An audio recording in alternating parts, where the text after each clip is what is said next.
Assalamualaikum warahmatullahi wabarakatuh. Salam sejahtera.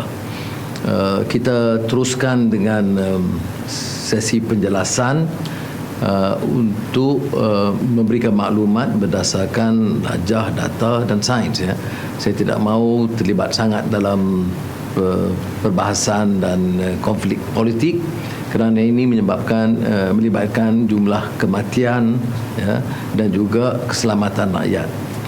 Perdana Menteri diberikan peluang untuk menjelaskan, tapi dia lebih banyak menjelaskan tentang masalah wang tak ada dan juga PKP1 dan lain-lain.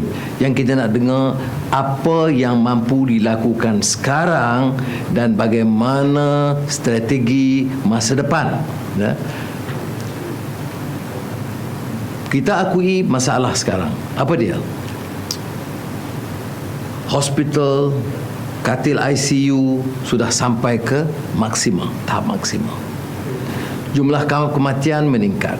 Kalau kita lihat rajah, kita lihat cara peningkatan itu agak melonjak pantas. Dia naik tetapi sekarang sudah melonjak pantas. Kemudian kalau kita lihat juga ialah dari segi negeri, selain Selangor, satu kematian dalam 100 kes. Sekarang ini Johor paling tinggi. Jadi sama ada varian baru, masalah baru, itu harus dikenal pasti. Jadi kalau seorang daripada 100 pesakit COVID-19 yang dikenal pasti itu meninggal dunia, ini suatu kata yang sangat merusingkan kita, sangat tragik bagi negara Malaysia dengan kemudahan kesihatan dan keupayaan kita. Sebab itu saya sekali lagi lontarkan, ya, keperluan kita mempunyai data yang lengkap. Jangan ada kesenjangan, kelewatan maklumat, dan inilah menyebabkan mengapa saya rasa terdesak untuk memanggil kawan-kawan dia punya kepakaran dalam data sains ini meluncurkan strategi masa depan menangani wabak COVID-19. Kita lihat umpamanya lagi yang keduanya yang saya berulang kali tegaskan ialah soal vaksin. Vaksin yang menunggu 9 juta yang telah daftar yang belum ada peluang untuk mendapat vaksin. Ya. Kalau ini kita alami kelewatan, maknanya kita akan dapat jangka masalah, kerumitan dan malapetaka ke atas negara kita. Jadi ambillah langkah apapun, segera dapatkan vaksin dan kemudian salurkan segera. Jangan lengahkan. Janganlah bagi alasan-alasan kononnya belum ada cukup pendaftaran. Ya. Sekarang 9 juta rakyat Malaysia yang menunggu diberi vaksin. Yang lain itu tak apa, kita sama-sama pikul tanggungjawab. Saya pikul tanggungjawab di Port Dickson.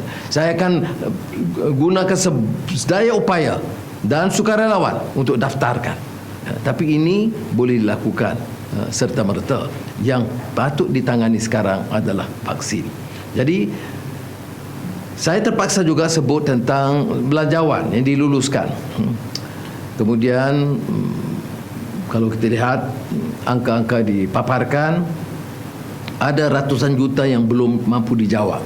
Saya minta menteri-menteri berkenaan jawab. Ya. Jangan ada yang menangguk di air keruh. Ya.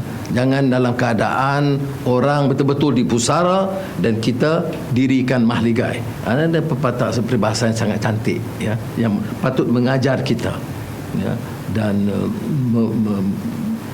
mendesak dan juga mencuit perasaan kita dan hati nurani kita.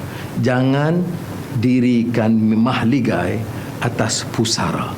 Orang tengah sengsara dan kita harus hanya fikir keuntungan dan sebagainya. Ini yang pertama, soal belanjawan yang harus dijawab. Keduanya tentang kos, ya, pembelian. Sebab itu daripada awal kita kata berapa kos. Kerana kita lihat umpamanya di Vietnam, di beberapa negeri lain, harga itu tidak sama.